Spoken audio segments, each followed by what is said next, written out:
Hello, Lee Mallett from Mallett Buildings. We're going to be talking about the law that was passed, which was Bill 392. Just so happens that Channel 10 out of Lafayette's going to be taping to, and he's going to be asking me some questions. So let's go. What you got? Let's do it, Mr. Mallett. I just wanted to talk about the law itself, why it was important that you wanted to speak out about it, and then what was the previous law. Okay.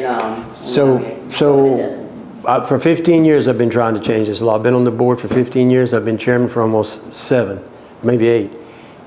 The old law allowed people who are not licensed, they weren't licensed contractors. For a low work comp policy and $75, they were allowed to build a $75,000 threshold, which meant that they could do anything. I mean, new construction up to $75,000, and the problem was we were catching them going over the $75,000 threshold. But in order for someone to be doing $75,000 without any testing, it never made any sense. So it took a long time because the industry, people in the industry, those particular home improvement registers, whatever you want to call them, which were basically handymen, were fighting it. So last session we were able to finally pull it together. And so what we did, we lowered the threshold from 75 to 50. That means anything under 50, these handymen can do minor repairs on the roof, change a window, change a door, something like that. The law did that. Then the law turned around and said that those guys under 50,000 could not build. And the way it's worded in the bill, the home improvement license no longer allow contractors to perform any work that is integral to the structural integrity of a building. That means the frame.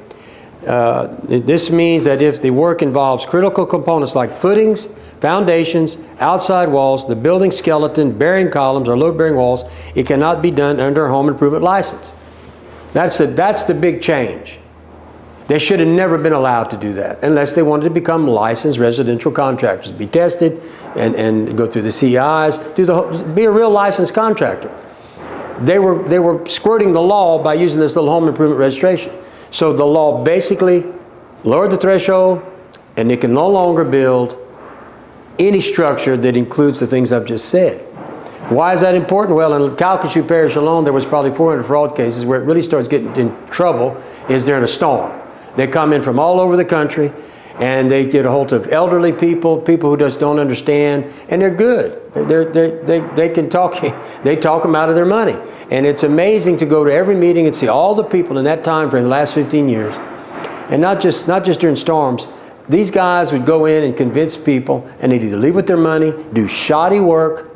And recently, in the last week and a half, or last 3 weeks, we had 2 people, one in Lake Charles, SLPS was caught and charged in Acadia Parish and Vermilion Parish, and there's more to come. At the same time, in the same week, a poor lady in Lake Charles hired someone because a friend told her, he's a good guy. He hit her for $160,000. Now, that's the problem with these guys. Now, I tell people all the time, and I'm going to tell you all, there's 5 things you need to do. First thing you need to do before you hire a contractor, go to the Secretary of State. See if he's licensed to do business in the state. That's going to tell you who the proper parties are. That's also going to tell you when he started his business. Okay? That's critical. Next thing you need to do, go to the LSLB site. You can do it on your telephone. Just search for the contractor. It's very easy to use. Type in the name of this company that you're possibly going to do business with, and it's going to pull up what his licensure is. If he's got licensure, licensed contractor, you probably could use him. If it's a repair, you can use the home improvement, but it's going to designate the different qualifications of that person or that company. Well, let's just assume that he was a licensed contractor when you checked out whether or not he was licensed. The next thing you need to do on the same site is go to violations. If you go to violations and he has a violation, that's a red flag.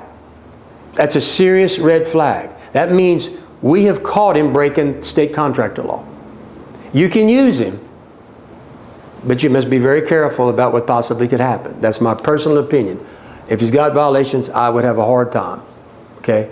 So let's assume you checked him, checked out at the Secretary of State, checked out at the LSBC, no violations. What's the next red flag? Go see his operation. Where are you located? Go physically get in your car and go to his location. If it's at his house, he's operating as a house, that's a red flag. Doesn't mean he's good or bad, but it's a red flag. You better do a little more checking here, because, and the last one is how long he's been in business. So let's say somebody's been in this 1 or 2 years. You need to be careful. Especially if he's been in business 1 or 2 years and you go to his location and it's just his house. You go, whoa, I need to be careful here. Maybe I need to do a little more checking here before I give my hard-earned money to this person. Let's say he's been in business 10 years and you go there and he has a location. Well, 10 years might help you say, okay, but be careful. Theoretically, if somebody's been in the business for, say, 5 years or 10 years, they should have some equipment. They should be vested in the business if they're here for the long pull. If he doesn't have an office after 5 years, I'm starting to wonder, are you really in this for the long pull? Where's your equipment? Do you have the proper equipment to do this job? Do you have bobcats? Do you have a delivery truck? How are you operating? All these things need to be taken into consideration, because I'm trying to help you getting in trouble.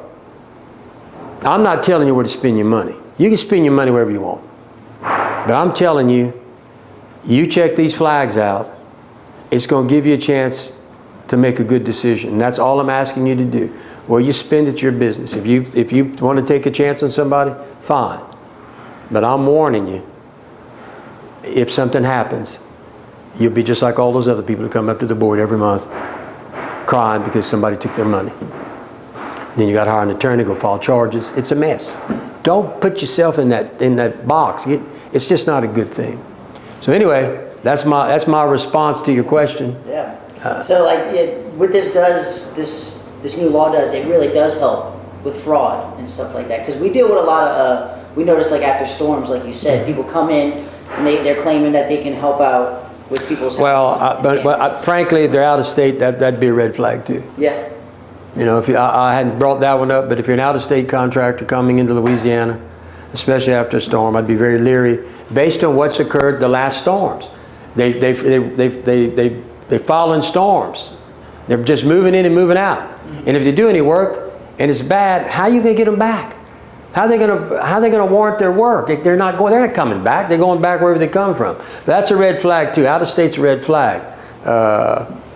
But you know, these things will keep the 5 things, now 6 that I just told you, would keep you from possibly being defrauded by an unscrupulous residential contractor or a home improvement guy who's trying to act like a contractor.